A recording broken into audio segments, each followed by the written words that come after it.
आता वळूया पुढील बातमीकडे। बातमी आहे पुण्यामधून। पुण्यामधील गुल्लक चौकामध्ये भारतीय जनता युवा मोर्चाच्या वतीने अंमली पदार्थ विरोधात आंदोलन करण्यात आले।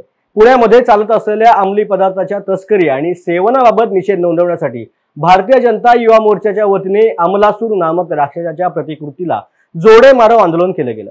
पुण्याच्या प्रतिमेला लागलेला हा डाग कदापि सहन करणार नाही असं सांगत युवा मोर्चाच्या कार्यकर्त्यांनी यापुढे अशी काही घटना समोर आल्यास रस्त्यावरती उतरून आंदोलन करू असा थेट अल्टिमेटम पुणे प्रशासनाने दिलाय। यावेळेला पत्रकारांनी विचारलेल्या प्रश्नांना कार्यकर्त्यांनी उत्तरे देखील दिली आहेत। खरं तर आज आम्ही या भाजप युवा मोर्चा पुणे शहराच्या वतीने जे अंमली पदार्थ विरोधी आंदोलन करतोय त्याच्यामध्ये अमलासुराचा चपल मारून आंदोलन करतोय।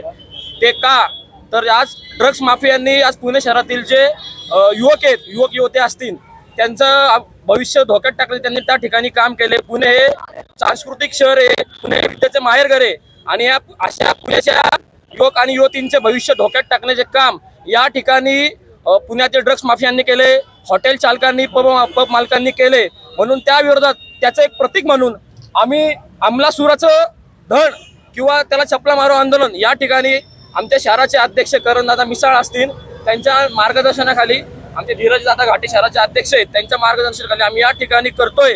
आणि याच्या पुढे जर हा तर फक्त एक आंदोलन आहे, याच्या पुढे जर अशा प्रकारे या पुण्यात जर घडलंय आणि पुण्याचं नाव खराब करण्याचा जर प्रयत्न या ठिकाणी झाला तर युवा मोर्चा स्टाईलने आक्रमक पद्धतीने आंदोलन करेल आणि त्याचं उत्तर पब चालकांना असेल, हॉटेल चालकांना असेल आणि ड्रग्स माफियांना असेल त्या पद्धतीने देईल।